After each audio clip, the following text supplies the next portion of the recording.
and I'm really appreciative that y'all are all here. Welcome to yet another historical Green Machine showcase. And I'm Dr. Michael Nickens. I'm director of the Green Machine.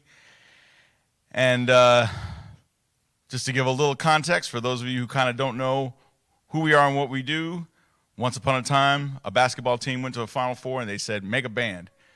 And then they said, can you make it march? And I'm like, maybe. And then we kept thinking about all the different kinds of ways that we could serve the community and reflect the community. And here we are, 18 years later, with 2 historical programs focusing on different periods, however, also bringing all of it into the present and thinking about how we are bringing the outer community and the history to campus, but also working on how we engage with it and then taking it back out to the community. And one of the ways is through presentations just like this. So, last chance, if you change your mind on ear protection, we can help make that happen. But I'd like to pass it on off to Professor Emily Barone, who's going to tell us a little about what's coming next.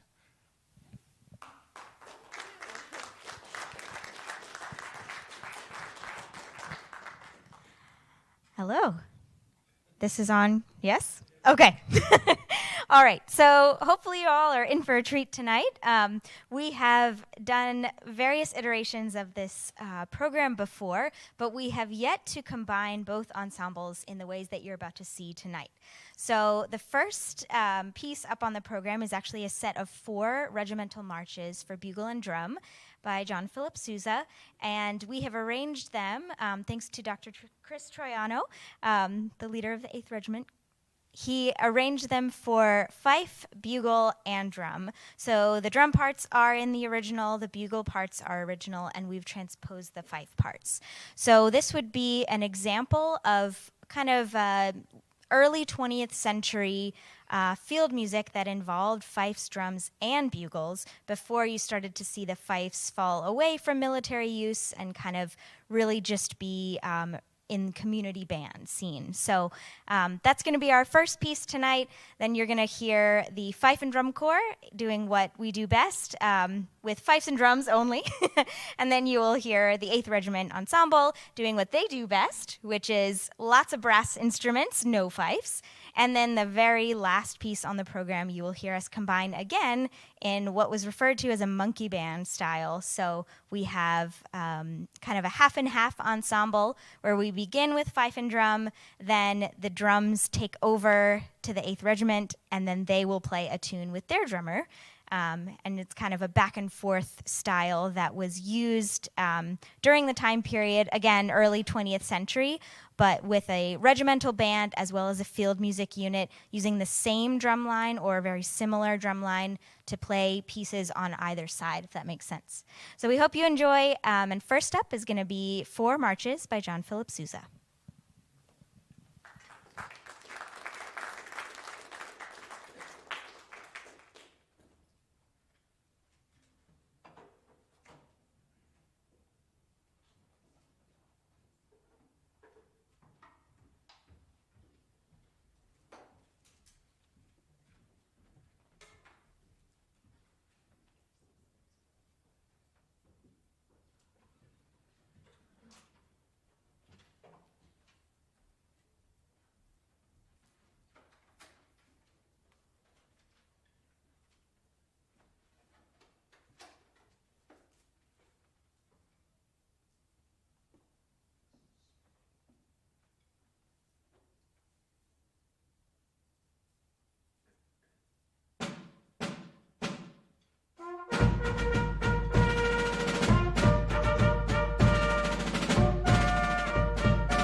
All right.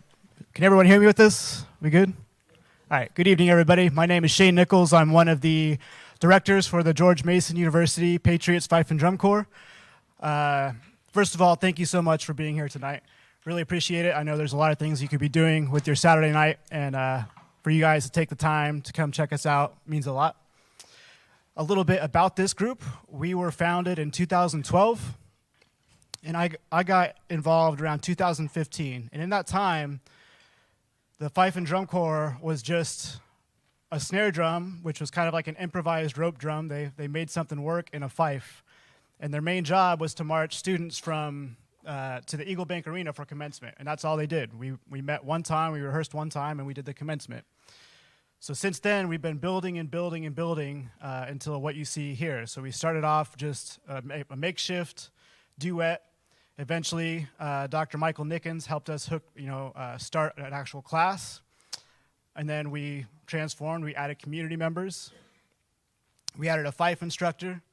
And so we've been slowly building until we have about 15 to 20 members that rehearse regularly and perform. We perform in musters in Connecticut. We've performed Christmas parades. We do anything that we can on the university campus. So we've been really lucky to have some opportunities to spread fife and drum to the area here and in Connecticut. So I wanted to talk a little bit about some drum lingo, if you'll let me do that. So the first thing we're going to play is called paddywhack, and the drum part is called fancy 6/8. So in fife and drum, usually the format for tunes is double A, double B. And we play that through twice. So double A, double B, double A, double B. And the second time, the drum plays what is called a fill. So we play the exact same format, but we substitute rudiments.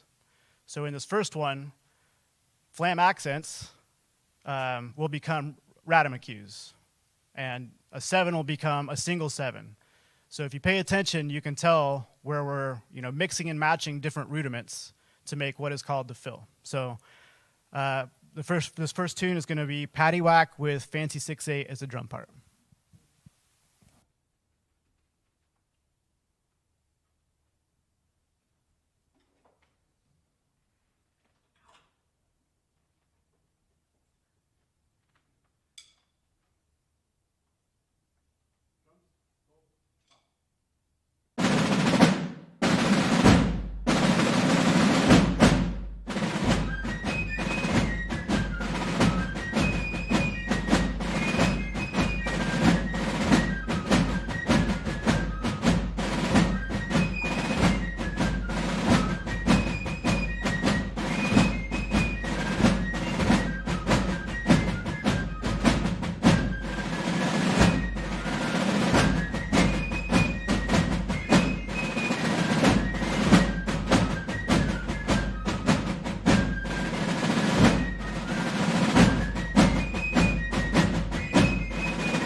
All right, our next piece is a medley called Frog in the Well into Granny Will Your Dog Bite. So these are two tunes that became very popular through the Company of Fifers and Drummers books that they put out in the early 1970s.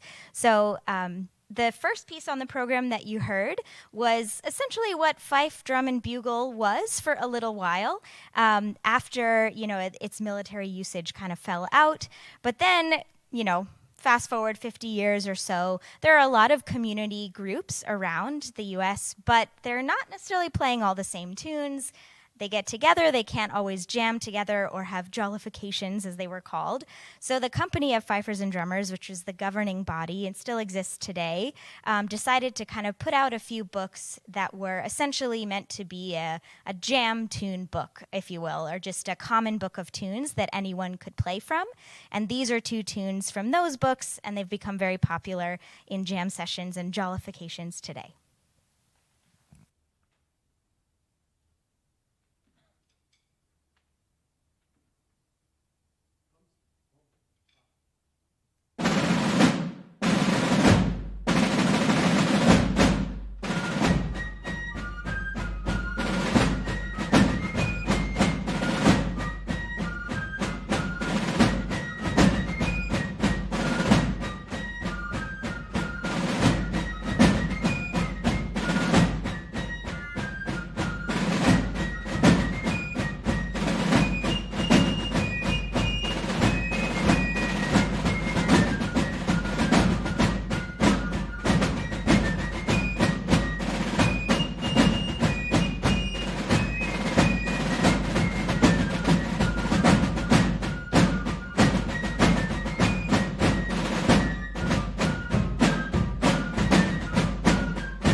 Hey everyone, so a lot of early fife and drum music was influenced heavily by traditional music from the British Isles. So in our next set, the first tune is a traditional Irish piece, and it's followed by a sea chanty influenced piece. As far as the drum beatings, the first one is influenced by a Civil War era beating to Ed Kellogg's Quick Step, and the second one is Crazy Army.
Okay, so some more drum talk here.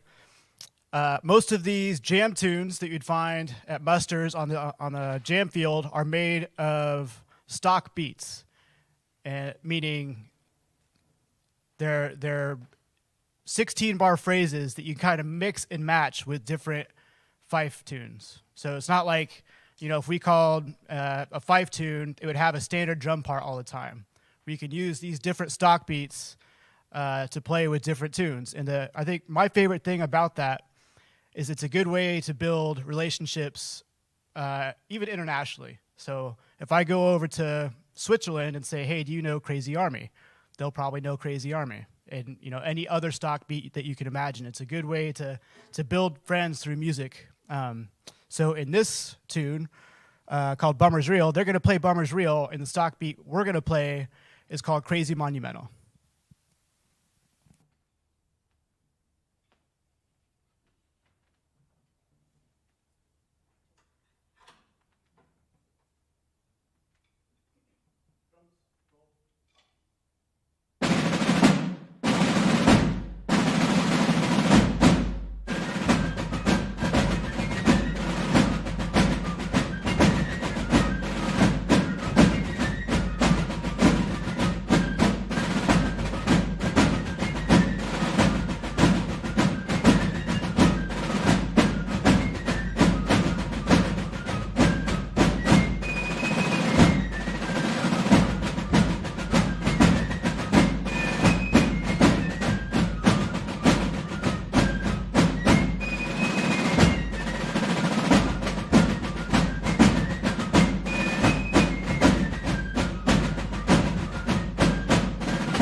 All right, so our final set this evening is going to be a tune called Trenton into Some Distance from Prussia. And these tunes are really exciting. I can speak from the fife side of things, well, and drums too. I can't speak for them, but it is exciting from the drum side of things because we have some really unique harmonies.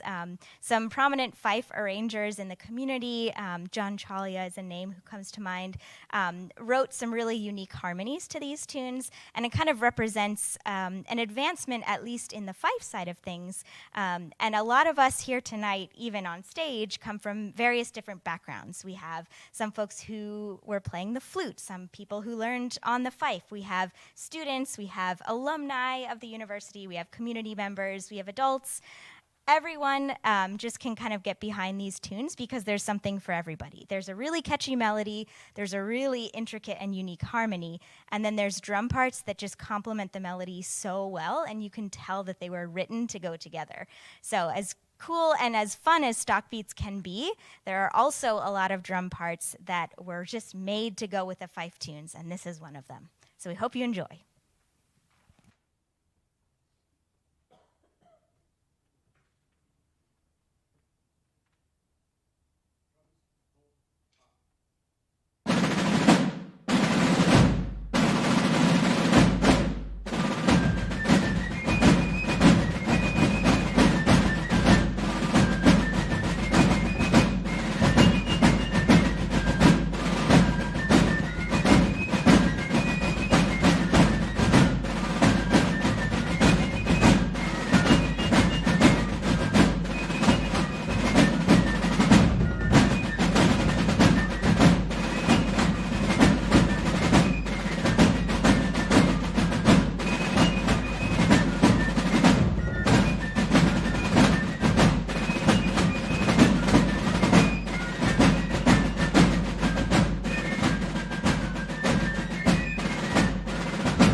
Alrighty, how about another hand for the Patriots Fife and Drum Corps?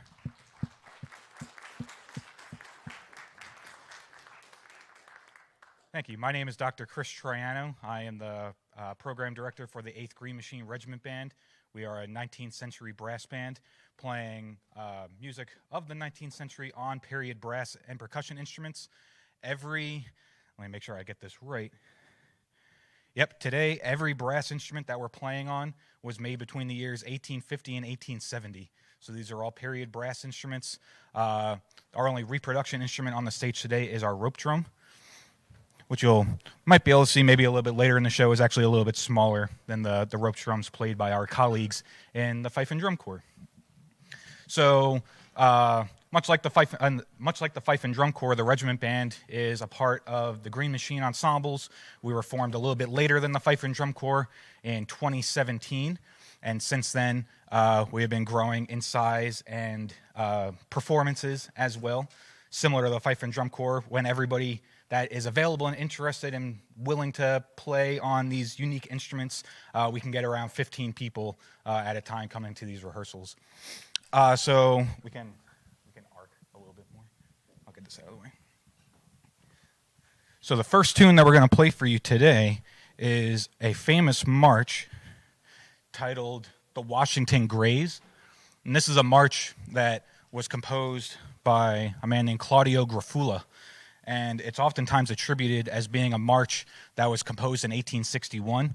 But one of our colleagues that lives down in Florida did some research, and the earliest that this piece appears in a period band book probably actually dates it to the earlier 1850s. So this is a piece that you might actually recognize, The Washington Grays.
Thank you. I forgot to mention that version of the tune was arranged by Yari Villanueva, who is a very famous band historian and arranger, and he actually lives up in Baltimore, so he's a local guy as well. Thank you, Yari, for that arrangement of the Washington Grays.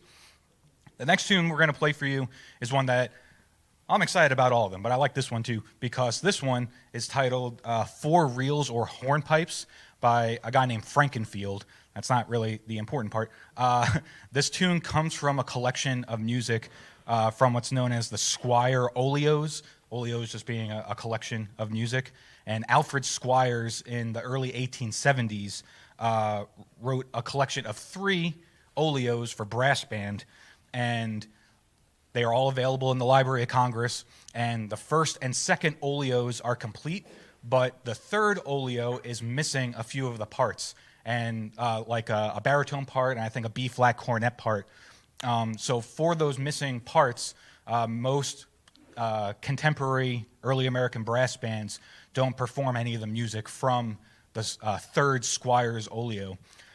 This particular tune, Four Reels or Hornpipes, has all the melody present in the E-flat cornet part, and I was able to kind of use my best guesses as to what the other missing parts might sound like. So as far as I know, this is the first time that this has been played by a brass band in possibly many years. This third Olio was published in 1876, so this is Frankenfield's Four Reels.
Thank you. One more hand for the cornets. There's a lot of notes in that one.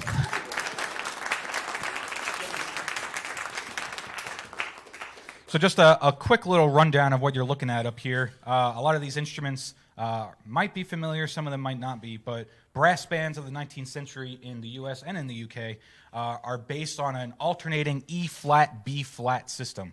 That basically just means that as the instruments go from high to low, the voices alternate from being in the key of E-flat to the key of B-flat. So on your far left, the highest voices in our band are E-flat soprano cornets.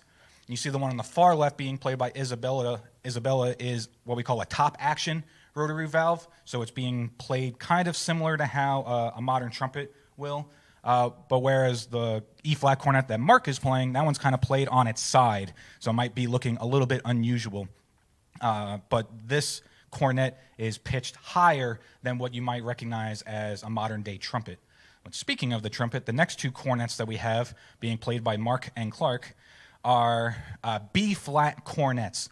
These are pitched in the same octave as modern-day trumpets. They're just shaped a little bit differently. And Mark, that B-flat cornet on the far left, is actually referred to as a cornopian and is the oldest instrument in our collection, made around 1850 in Paris. It has a slightly different shape to it, but it still functions as a B-flat cornet, pitched the same as a modern-day trumpet. After the B-flat cornets, we have an E-flat alto horn. And it's not an E-flat alto horn because it's facing the wrong way. We do actually have bell designs of this type for every voice of the instrument. This is referred to as over the shoulder. And Ian just so happens to be the only one playing an over the shoulder for us today, but we do have many more of these instruments. And the reason why it's pointed backwards is because brass bands, especially in the 19th century, starting in the late 1840s, brass bands were responsible for keeping the troops entertained and in time while marching. And you can put it down, thank you. Can't wear you out, we still got a few pieces to go. So the band would oftentimes march in front of the soldiers, and unlike today where we attend parades and the music is for the people watching the parade, back then the music was for the soldiers itself. So with the bands marching in front of the troops, the bells were pointed backwards so that the troops could actually hear the music that they're listening to. And this E-flat alto horn, hold it up, Ian, what are you doing? You're getting lazy. The E-flat, thank you. The E-flat alto horn is most similar to a French horn today. They kind of play similar parts, accompaniment and upbeats a lot. The next instrument here being played by Hunter is a B-flat tenor horn. Kind of sounds like a valved trombone. This instrument was made in Boston in the late 1860s, and it is pitched, again, the same as a trombone, has a similar timbre, and is in the same family as what we would refer to as a baritone or a euphonium today. Just those instruments, they did exist back then. Their bores were a little bit bigger, meaning they got a little bit of a rounder and more resonant sound. So that's the B-flat tenor horn. And then here at the bottom of the band, I am playing an E-flat bass horn. This is basically a tuba. The most tubas that we are most familiar with are pitched in are pitched in C and B flat. So most concert bands and most orchestras, you will see a C or B flat tuba. They are lower than this instrument, so much bigger. But this is pitched in E flat, and it's 2 octaves below our highest voices, the E flat soprano cornets. And holding it down in the back today, we have Lydia playing a rope drum. As I said, it's a little bit smaller than the ones that were played by our colleagues in the Fife and Drum Corps, but same premise, a single rope tied all the way around the shell of the drum and leather ears tightening the heads to give it that classic drum sound. The next tune we're going to play for you is a Scottish air titled Oft in the Stilly Night. And something I want you to listen for in this tune, in the melody in particular, has many Scottish snaps. Scottish snap being on a big beat, dee-da, dee-da, instead of da, da, da, that we're kind of familiar hearing. So this has the 16th note on the downbeat with the dotted eighth following it, and that's what's referred to as a Scottish snap. And that is very prevalent in this Scottish air, Oft in the Stilly Night.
Thank you. We have 2 more selections for you of just the regiment band, and then we'll invite our fife and drum colleagues up to close out with a monkey band selection. But first, this tune is titled the Victoria Gallop, and this tune was composed by a man named Francis Johnson. Francis Johnson was a free African-American man living in Philadelphia in the early 19th century, and he was actually the first American musician to go on an international tour, and he was actually able to play for Queen Victoria, where he was presented a silver keyed bugle. A keyed bugle being very similar to the cornets that we have for you today. It's just that they were played using a mechanism similar to a saxophone, so it had a number of keys on it like that, and Francis Johnson was a very prolific and prominent keyed bugle virtuoso of the period. So this tune, Victoria Gallop, was composed in 1839 by Francis Johnson, and I hope you enjoy.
I forgot to mention that particular tune comes from a collection called the Benjamin Grierson Collection, and that original volume was for mixed band. It had flutes and clarinets, and I believe oboes in it as well.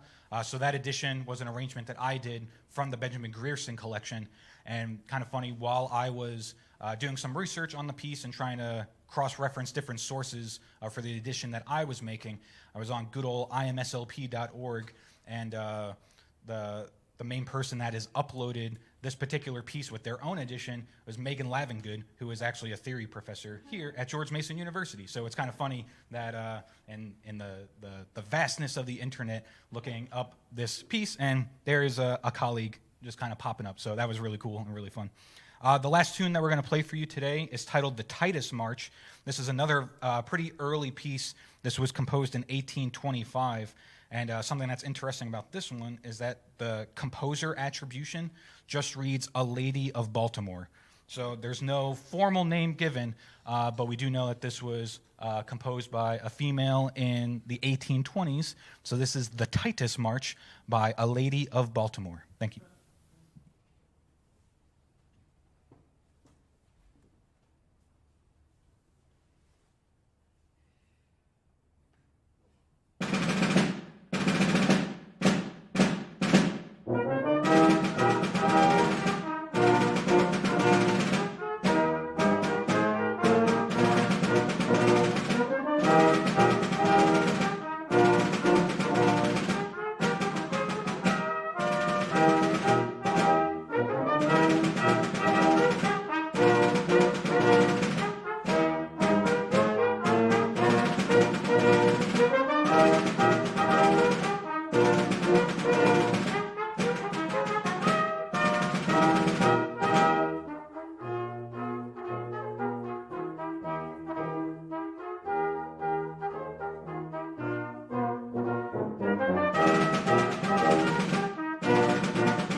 So for our portion of this selection, we'll be doing the second half of it. But the tune that you'll hear the brass band play is the La Marseillaise, which is the French national anthem. And this was a popular tune during the day. The version that we'll be playing for you actually comes from a collection from the 1850s out of Massachusetts. So we'll be playing La Marseillaise, and the fife and drum will be playing something else.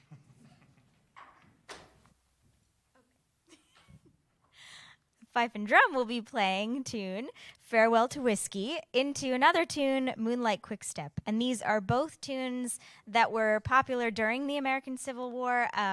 They were published in the Hart Manual, which was published just at the beginning of the war, and they would have been played by fife and drum of the time. And we are actually, for once, using the period correct parts. So there we go.